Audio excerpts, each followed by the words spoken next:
I'm Thinking of Anything follows Lucy, a young artistic woman, and her boyfriend Jake as they go on a road trip to see his parents out in the middle of Oklahoma. This film doesn't take too long to get pretty weird, and the popular idea behind the real plot is that we're following a fantasy made up by the janitor, an older version of Jake, who is either reliving or recreating memories of his younger self and his previous life. Throughout, we're shown various clips of the old man in which the contents of his life present themselves inside this fantasy, such as the character in this movie named Yvonne, who then later swaps out for Lucy, the girls in the high school in which he works, who also end up working in the Tulsi town we see later on, and the musical that these students were practicing for, and the song they were singing was specifically the song played earlier on the radio. Out here in the middle of nothing. It's from Oklahoma, the musical. I didn't know you were a fan of musical theater. Well, I'm not, really. These events bleeding over seem to relate like dreams. The things we interact with in our day-to-day life tend to shape and affect who we are as people so deeply that they in turn change how we dream. When we recall dreams, we tend to visualize them like films, seeing them from a third-person perspective, us being an audience, and watching. However, we never understand the full picture. The story becomes misshapen and mismatched the longer it goes on. Things might look right at a glance, but stop to think about them long enough and it becomes alien. Ugh, it's all wet.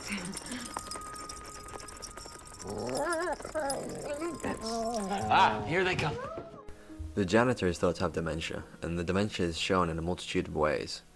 Being that this is a fantasy, and in the janitor's head, all of these characters are in part versions of the janitor. The father himself has dementia and clearly states that he has dementia. How can I explain that? My memories go in early signs of... Well, maybe not clearly. I'm feeling confused. Let's just get you to the bathroom. However, it's shown in a few other scenarios, such as Lucy forgetting her name, as well as everybody else around her. Yes, Dad, Louisa. Oh. I know that. Ames, Ames? I know that. Is that short for Amy? That doesn't sound right. That doesn't seem like my name or my nickname. There's moments where she'll be given specific details about something, and then seconds later she'll forget about those details. 6 weeks ago? God, feels longer. Feels like forever in a way. I can't even remember how long ago it is.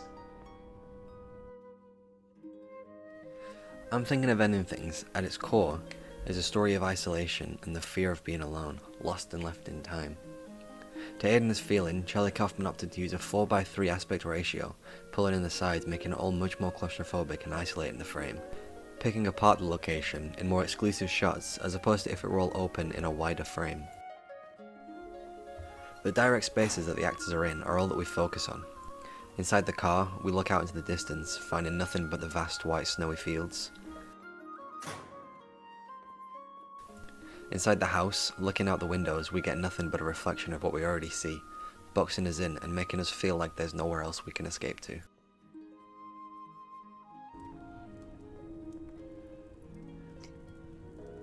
Well, let's eat. Well, the food will be as cold as a witch's tit in a brass brazier.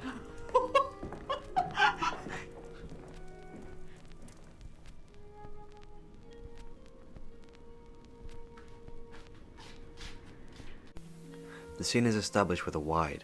However, keeping with the previous theme of isolation, we're already boxed in, using a technique called frame in a frame.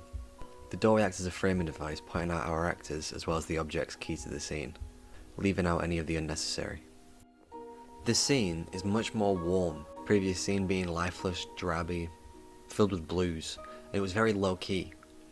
However, even though we have fed this idea of warmness and a nice family meal, the conversation and social tone feels very odd, like aliens imitating people. Jake's coldness to his parents. Why didn't we get the genius? No! Genius addition. Okay. He breaks down the flow of the conversation, leaving an awkwardness and tension of the other three, as they have to scurry to find a way to keep the topic alive. The mixture between clothing, wallpaper, the candlelit rooms, it gives the idea of an older time. as if the house has been lost to time and left decades behind the rest of the world, almost like a symbolic representation of the janitor's mind himself. Being a dementia sufferer, we see him being mocked and judged by the younger generation. We even see him living in this house, his parents' old house. So to him, this is all he's known. The world hasn't really moved on at all. What kind of paintings do you make, Lucy? Well, I'm not an app. When we're shown the empty chair as Lucy's talking, this backtracks to the isolation as though Lucy is talking to nobody. Even though there are people sat at the table, it's like she's talking to herself. To me, this shot feels very reminiscent of a shot from Taxi Driver, in where the camera drifts off as Travis is talking, isolating the character from the frame and the story itself. Well, I'm not an abstract artist, so that's in my favor. Good, you see, that's exactly my point, you see, good. The conversation about the interpretation of art could be seen as an embodiment of the story itself. Being a story of multiple interpretations, each character represents a version of the audience and the different outcomes that the viewer might fall in. We've got Jake, who sits passively, not giving anything to the conversation. He represents the inactive audience who will just sit there and take in the information and not really do anything with it. The mother sits in as the agreeable audience, however doesn't really add anything to the conversation either. The father counters Lucy's points with very brash responses and hard-headed mentality, sticking to his guns and not letting anything change his views. That's an interesting problem. Whereas Lucy's point of view is the opposite, open-minded and free to think independently, taking away her own thoughts and opinions from what's being displayed. But then he kept going, and he told me that he wanted his team name to be Ipseity, and I was like... The use of the word ipseity, meaning individual identity, for Jake's quiz team name, at face value resembles the team being one unit, but related to the story, such as the people in this fantasy and the larger plot, being the fragmented mind of one person. And then back to the janitor for a second. The scene essentially has an interlude. We see the janitor watching a movie of a waitress while he eats his lunch. The contents of his lunch aren't the same, but they are similar. It's like he's extravagantly marked it up in his fantasy. And then when we cut back to our main scene, we see a few things have changed. Lucy's outfit now resembles the waitress in the film, the father's band-aid has swapped sides in his forehead, and a few other minor changes other than those. This shows that the fantasy is happening in real time, and ever-changing as the janitor goes through his day-to-day life, which then cycles back to the theme of our dreams being directed by our real-life experiences. We get a lot of insight into Jake and his parents' relationship. He is an awkward guy in general, that's been established, but his interactions with them are further than shy. The avoidance from his mother's touch could display an overburdens from her. His father barely looks at him, talking about him like he's not even there, which could show negligence from him. I think Jake, or the janitor, uses this as a way to get back at his parents, to say the things that he never could, and the things that he always wanted to. We used to play the Genius Edition of the. We used to play the Genius Edition Genus. of. We used to play the Genius Edition of Genus. Trivial Pursuit. What? It's Gina's edition. Oh, He then asks for acceptance about his parents to Lucy, Do you like them? maybe looking for somebody else to hate them the way he does, or to see that he's justified in his disdain towards them. But she just rebuttals with, They're very nice. Very nice parents. You chose well, my friend. leaving him back in his shell again, knowing he's alone in his view. Jake is an overthinker in the relationship. He views everything as to have a negative, whereas Lucy counters those thoughts with objective truth. But we know this is the same person, right? So what this actually is an internal monologue like the classic angel and devil on your shoulder, where he wants to believe all his problems are caused by his childhood, but realistically it's a normal thing, and he has to take responsibility for that. But that doesn't mean he has to like them though. I mean, even Lucy says. Oh, kitchen emergency. Alright, back to the meal. Plein air, which is outdoor painting. The camera level stays the same the entire time, being no difference in camera height or even character height, even when there happens to be a clear difference in power. Jake has a few moments of power, but we stay on the same level throughout, seemingly displaying how even if the power changes, it means nothing in the grand scheme of things. I think I've mentioned this is all one guy at some point, right? However, there is one single indication of power coming from Lucy where she towers over whatever that is. Anyway, as we're showing neutral shots all throughout with mids and close-ups, it allows us as the viewer to get invested in the conversation and feel like we have a seat at the table.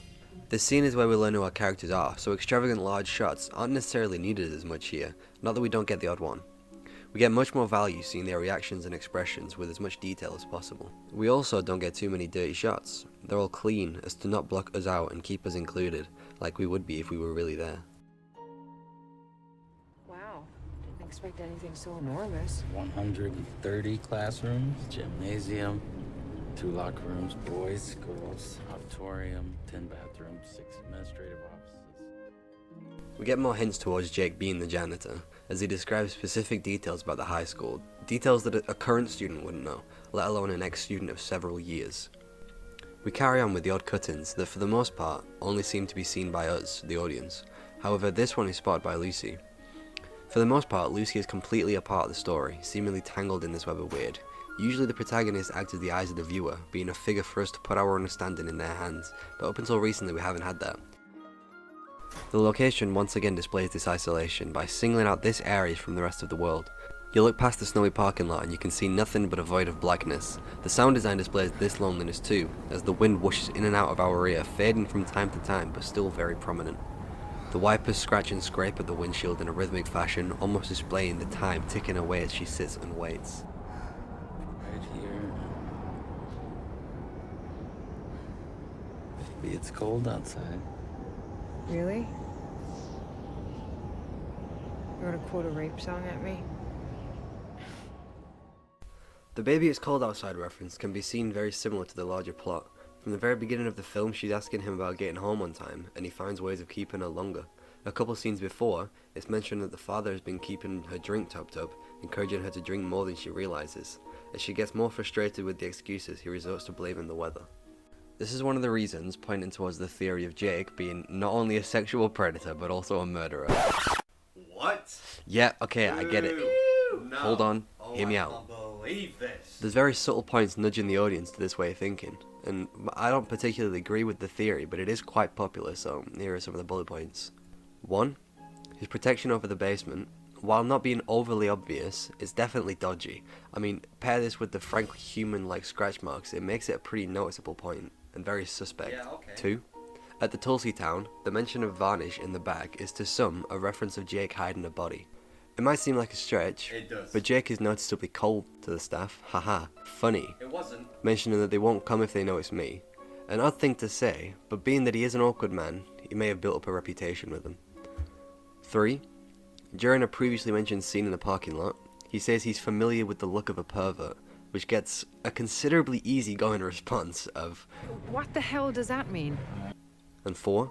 Lucy rants at the end of the film to the janitor about Jake. Fuck that She blurts dude. out He was a creeper. and gives what could be an internal perspective on their meeting. It's very different from the one told earlier in the dining room, which that could be seen as a glorified and rose-tinted account. There's plenty more to take from, and these examples do sync up pretty well, I'm sold. and it's a very plausible version of the truth, and while I don't exactly agree with it, I can understand why you would. And to me, this is the great part about the movie, and what gives it its charm. Every theory has very solid reasonings, and gives you lots of rewatchability, as you can read a new theory, watch the film, and pick it apart in a new way that makes sense to this new narrative that you understand it to be. Quick Google searches will find you dozens of different variations of what people perceive this story as. So basically, now that I've broken it down and explained what the story's about, you're welcome. And if you haven't watched it yet, go watch it, you punk bitch. Wow, censorship. Real thoughtful of you. Awesome. Haha,